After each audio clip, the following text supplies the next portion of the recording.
Un vaste monde nous entoure, intrigant, complexe et incertain. Confrontant l'homme à ses choix, grâce à son instinct, il a su relever les défis de son temps. Un nouveau monde vous attend. Faites-en partie avec Active Trades.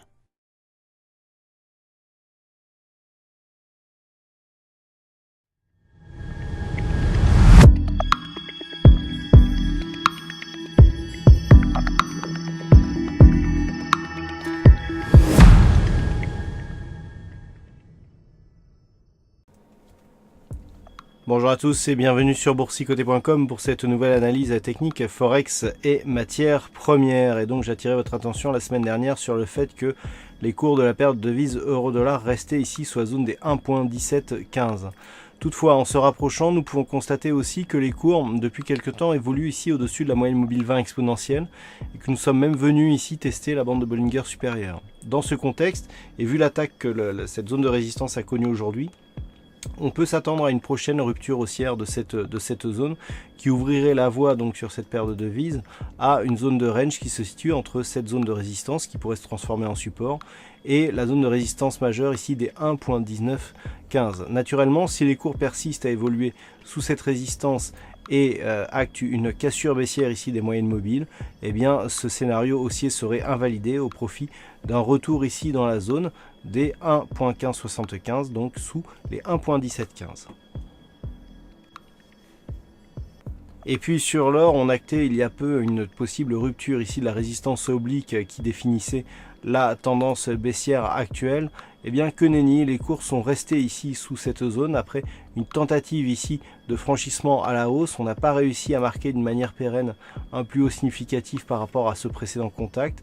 Et donc les cours continuent à évoluer ici sous cette résistance avec encore un contact aujourd'hui.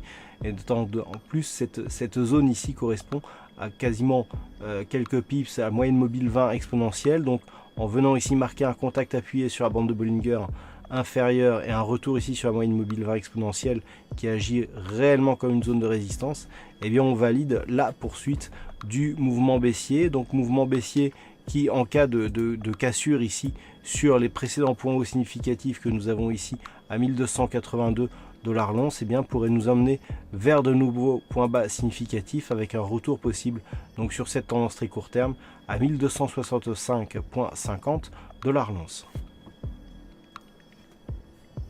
Et puis enfin sur le WTI, j'attirais votre attention sur le fait qu'après cette impulsion baissière ici, on avait eu un rebond technique qui était venu chercher un retracement à 38,2% de Fibonacci de la précédente phase baissière. Et je vous avais indiqué que sur rupture ici de cette zone de retracement à 65,78, eh bien nous avions un objectif lié à une extension de Fibonacci qui se trouve à 64,01 $ le baril. Eh bien l'accélération ici s'est produite et il semblerait que le prochain objectif soit bien lié ici à cette extension de Fibonacci, ce qui validerait la poursuite de la dynamique baissière sur le WTI, et ce notamment depuis la rupture baissière des 69,50 $ le baril.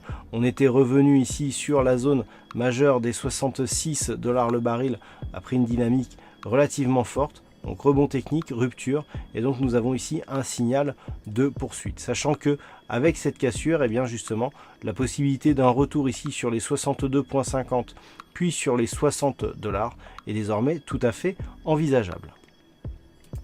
Voilà donc ce que nous pouvons dire sur l'analyse technique de ces composantes Forex et matières premières. Passez une bonne soirée, de bons trades, on se retrouve dès demain pour d'autres analyses techniques, toujours sur le site boursicoté.com.